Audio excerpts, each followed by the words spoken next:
Marcos Rodríguez, quien es presidente de Asobanca, experto. Vamos a conversar con ellos sobre lo que tiene que ver con el reglamento de la Ley Orgánica de Protección de Datos Personales. Don Marco, buenos días, bienvenido. Muy buenos días, muchísimas gracias por la invitación. Gracias también a todas las personas que nos están escuchando el día de hoy. Muy amable. Gracias, don Marco. Bienvenido a Diálogo de Radio Vino 29, 7 horas con 36 minutos. Lo primero, explíquele por favor a la audiencia qué es esto de datos personales y por qué es importante el reglamento a la ley orgánica de protección precisamente de estos datos personales.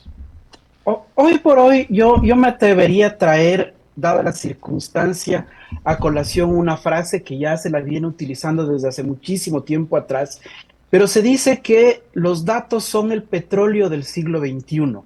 ¿Y por qué se dice eso? Porque hoy por hoy la mayor parte de empresas de base tecnológica, las empresas que prestan servicios al usuario o a los clientes y en general la totalidad de las industrias, además con la profundización del uso de la inteligencia artificial, del lenguaje natural, etcétera, utilizan como base fundamental para los desarrollos que hacen los datos de las personas. De allí que otra frase que también se utiliza con frecuencia desde hace muchísimo tiempo atrás es aquella que dice que cuando algo es gratis en relación al tema de los datos es porque el producto eres tú. ¿Por qué traigo a colación estas dos frases y qué es lo que quiero contextualizar? Los datos hoy por hoy se han vuelto esenciales para el desarrollo de la industria en general, para la tecnológica en general. Esto ha obligado a diferentes países a emitir normativa relacionada con protección de datos personales y Ecuador no es la excepción. Hace aproximadamente 2 años, Ecuador promulgó la Ley de Protección de Datos Personales, en donde estableció 2 o 3 hitos importantes. Uno de ellos es la parte o las normas relacionadas con las sanciones. Estas normas de las sanciones en la ley, es decir, los incumplimientos y cuál iba a ser la penalidad por esos incumplimientos, entró en vigencia este año, en mayo de este año, pese a que, como digo, ya lleva aproximadamente 2 años la ley. El segundo hito era precisamente la necesidad de promulgar un reglamento a la ley de datos que desarrolle aquellas normas que en la ley eran bastante generales, y el reglamento entonces tenía como objetivo, como misión, venir a desarrollar estas normas para darles una aplicación algo más práctica o algo más asentada a la realidad. Eso ha pasado hace pocas semanas. El Ejecutivo dejó sancionando el reglamento a la Ley de Protección de Datos, reglamento que, como digo, viene a complementar a la ley.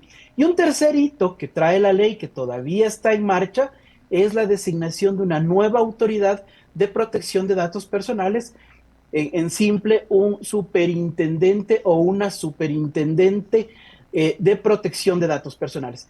Los datos personales son fundamentales, como digo, para cualquier industria. La buena noticia para el sector financiero, para la banca, es que la banca, desde los años 90 o antes, viene aplicando criterios de protección de datos personales. Y la audiencia, y usted dirá, ¿y cómo así lo hacía la banca? Porque como es ampliamente conocido, la banca aplica desde hace mucho tiempo atrás dos conceptos fundamentales: el sigilo y la reserva bancaria. Correcto. Estos dos conceptos tienen que ver con el derecho a la protección de la reserva e intimidad de la información de los usuarios de la banca.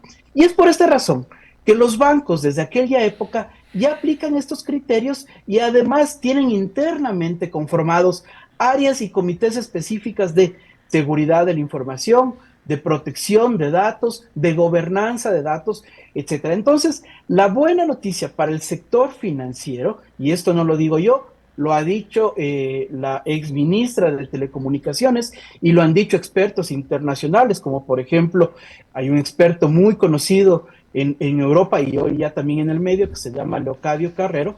eh, la banca es el sector que mejor y más preparado está para la implementación de las normas relacionadas a protección de datos de la ley y hoy del reglamento.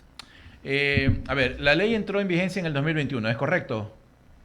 Sí, Todavía sí, no ha habido aproximadamente reglamento. a finales. Todavía no hay No había un reglamento. reglamento, Ok. no había un reglamento y es lo que se Ya. expidió hace unas Sin semanas. embargo, desde el 2021, los datos personales nuestros, parece que están como dicen, al mejor postor. Porque nos llaman de todos lados, nos escriben de todos lados. ¿El reglamento va a impedir eso o no? Es muy importante lo que acaba de mencionar usted porque la protección de datos tiene dos partes, en realidad. Tiene el sujeto o las entidades que hacen el tratamiento de los datos, es decir, aquellas personas o empresas que están obligadas por ley y hoy por el reglamento a resguardar, salvaguardar, mantener la integridad de la información que le comparten o que le entregamos a una entidad. Digamos, usted compra sus bienes en un comisariato y para comprar los bienes en este comisariato usted entrega su número de cédula o su RUC para que le entreguen la factura, ¿verdad? Pero esos datos a su vez se quedan en ese comisariato y adheridos a esta información está su dirección, su número de teléfono, pero además qué es lo que acaba de comprar, sus hábitos de consumo. Ese comisariato tiene la obligación de resguardar esos datos. Por supuesto que sí. Pero existe otra parte que somos nosotros mismos, los titulares del dato, los dueños del dato. Y aquí, con la ley y el reglamento, ambas partes tenemos unas tareas muy importantes que desarrollar. Las entidades que tienen la obligación de tratar ética y correctamente esos datos, y parte de esto es salvaguardarlos, pero nosotros también, nosotros como titulares, ahora tenemos que tener claridad de que cuando suscribimos un contrato, es probable que dentro de ese contrato entreguemos nuestra autorización para que se traten los datos personales. O cuando yo hice esa compra, es probable, que yo debo saberlo, que estoy entregando una autorización para que se usen esos datos personales. Entonces, hay unas responsabilidades doble vía. Lo que usted señala, efectivamente, es un problema que no es propio del Ecuador solamente, es propio de todo el mundo, porque, como dije hace un momento, la protección de datos personales y los datos personales se han vuelto en un elemento importante para el desarrollo de cualquier industria. Entonces, el uso de bases de datos que no tienen un origen lícito, que no tienen autorización de los titulares, es algo relativamente profundo en algunos mercados y el nuestro, como digo, no es algo que escape de esto. Lo que debemos hacer cuando sucedan estos temas es exigir, porque ese es nuestro derecho, exigir o que se nos excluya de estas bases de datos mal obtenidas o que se nos haga conocer de dónde surgió nuestra autorización para el uso de esos datos. Como digo, en el caso de los bancos mantienen las autorizaciones, mantienen los contratos, mantienen los consentimientos de uso legítimo, como técnicamente lo llama la ley, que le habilita cuando el banco está haciendo algún proceso de validación de información o de entrega de información a algún cliente, le habilita a poder hacer estos procesos. Pero por regla general, y esto quiero ser muy claro en esto, por regla general, una institución financiera nunca le va a llamar a usted a pedirle información a través de una llamada telefónica o de un correo electrónico o de algo que no sea un canal regular que usted mismo haya autorizado o con el ejecutivo de cuenta que usted ya conozca. Es una señal de alerta importante cuando se trata de información o de preservación íntegra de la información. Eh, Estamos conversando con Marco Rodríguez, presidente de Asobanca, sobre el reglamento a la protección de datos personales. El reglamento habla de la creación de una específica superintendencia de protección de datos personales. Eso todavía no existe o ya se está concretando. ¿Cuál es el proceso para eso? Bueno, en las últimas semanas en las noticias y en las redes surgió un debate alrededor de la designación de la Autoridad de Protección de Datos Personales que nacía del hecho de que como dije hace un momento, y como usted también lo contextualizó y lo puntualizó, la ley está vigente desde finales del 2021. Desde esa época avanzó o avanzaba un proceso para la designación de la autoridad.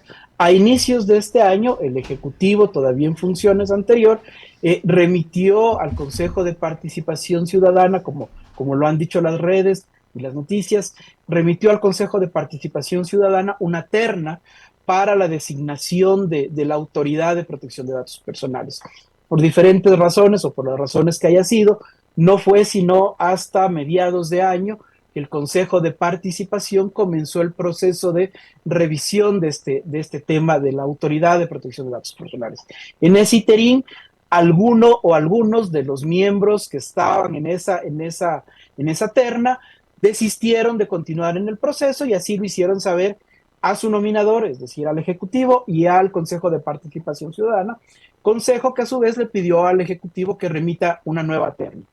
Esa nueva terna fue remitida y esto fue en las últimas semanas, o en las últimas semanas de este mes, hace pocos días, y el Consejo de Participación comenzó el proceso y se entiende que está avanzando con esta terna presentada hace pocos días.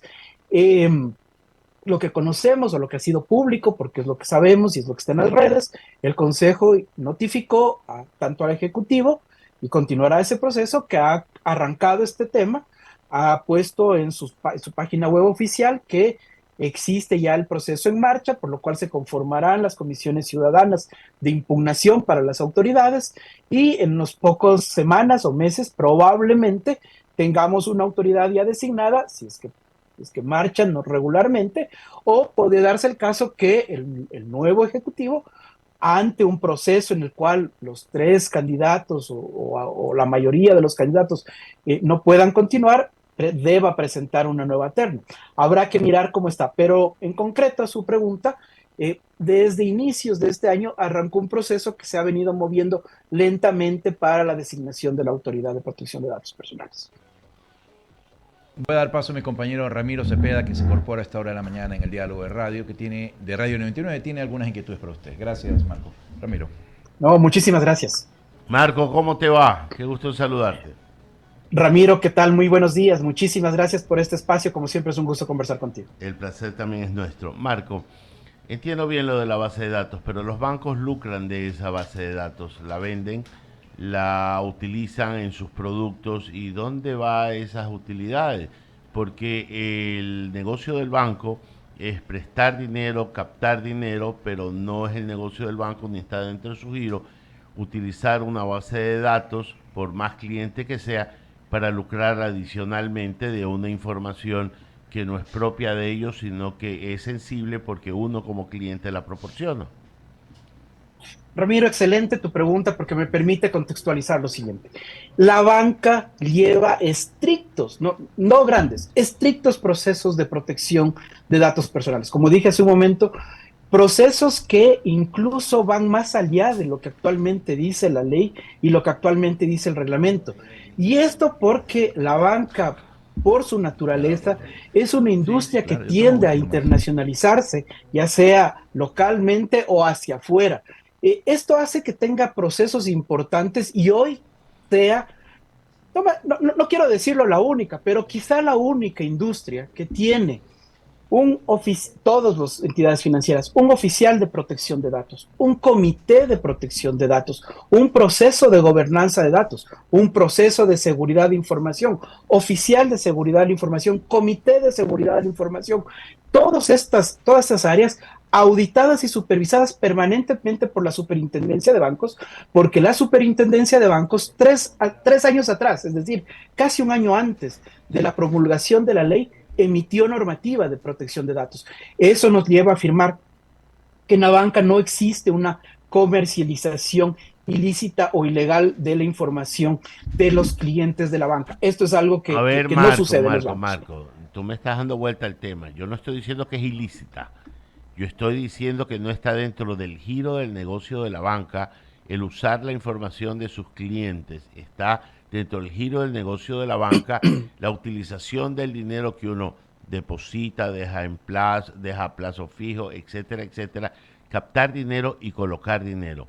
Pero manejar información en beneficio propio o ajeno vendiendo esta información no es ilícito, es un acto de comercio.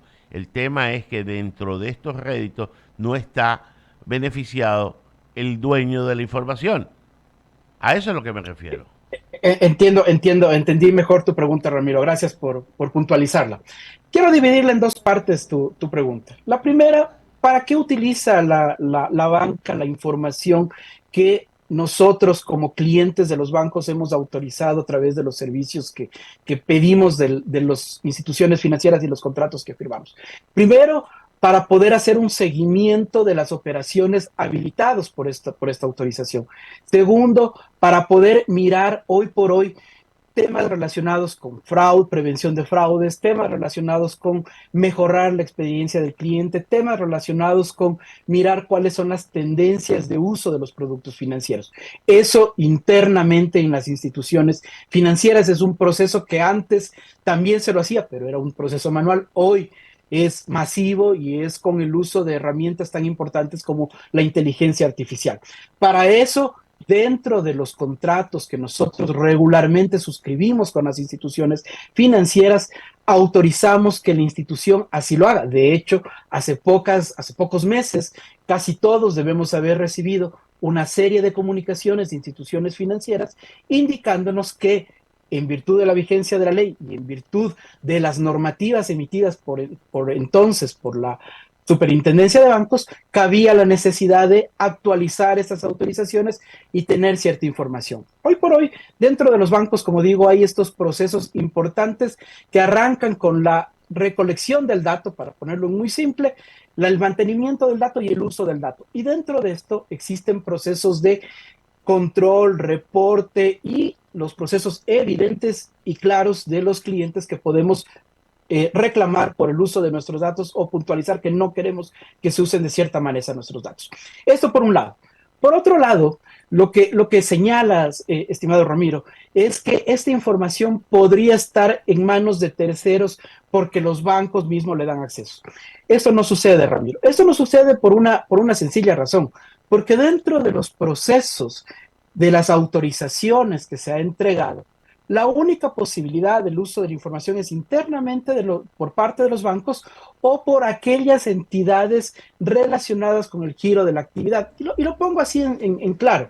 Sí, por ejemplo, yo prefiero ponerle ejemplos para que quede más claro. Cuando compras un carro a crédito con un banco, y si te da el crédito del banco, tienes que, no necesariamente, pero te sugieren la compañía de seguros y te llama y te bombardea la compañía de seguros afín al banco. Te bombardea y te llama el que te ofrece el rastreador satelital para el carro.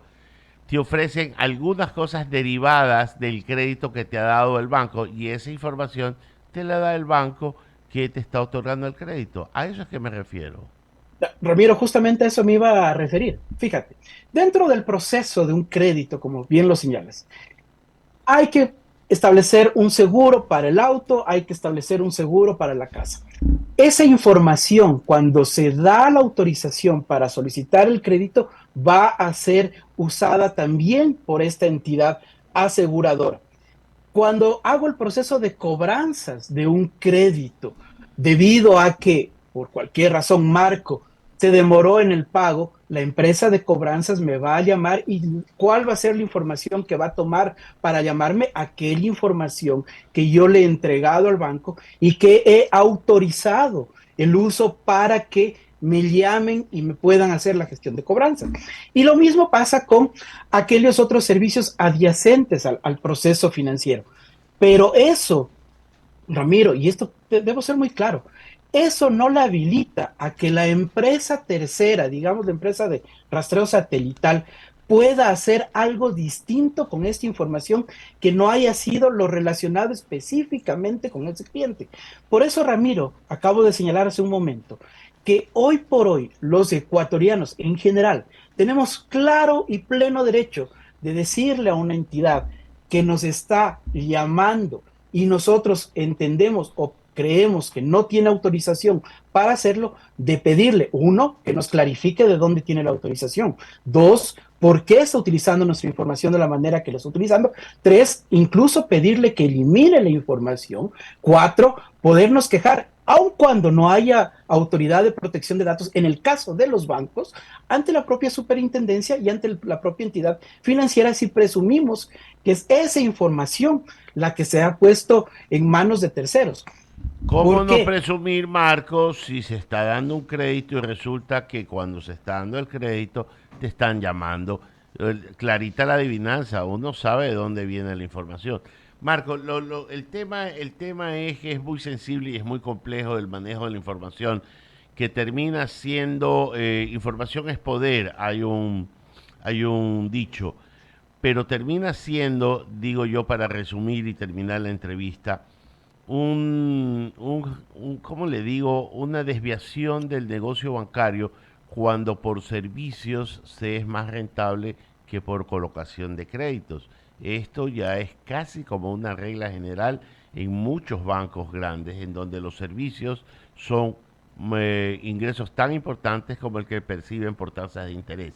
Y muchos de estos servicios nacen en base a la información que otorga el cliente. A eso es precisamente lo que me refiero. Sí, sí, Ramiro, como te mencionaba, cuando hay un proceso relacionado con el crédito que se ha solicitado, para seguir en ese ejemplo, por supuesto que se va a utilizar los datos. Lo que no va a pasar, Ramiro, es que luego esa información puede estar en manos de terceros o para otros temas no relacionados Pero con ya esa se quedó operación de en crédito. manos del tercero, Marco, pues. Y es ahí en donde yo señalo que tenemos plena facultad para decirle al tercero, señor, usted esta información solo podía utilizarlo para esto y no para más. El proceso de protección de datos es un proceso que hoy en Ecuador está surgiendo, están haciendo. En otros países esto ya se ha vuelto bastante más cotidiano y bastante más común. Y creo que aquí es en donde medios como el de ustedes, que ha abordado seria y técnicamente este problema, tienen un papel fundamental. El que la gente a través de esos espacios conozca cuáles son sus derechos y qué es lo que puede hacer en estos casos. Entonces, es muy importante, Ramiro, que se sepa que en el caso del sistema financiero, la información que se entrega al sistema financiero solamente es utilizada para aquellos casos en que expresamente se ha habilitado y nada más. Y si un tercero utiliza la información de alguna forma distinta, el propio titular puede ejercer todas las posibilidades que le abre la ley, que le abre la normativa reglamentaria, pero en el caso bancario, que le abre la normativa secundaria. Ramiro, me quedo también con un tema que mencionaste hace un momento sobre el tema de los ingresos por servicios. Efectivamente, lo que tú señalas es así en el mundo entero.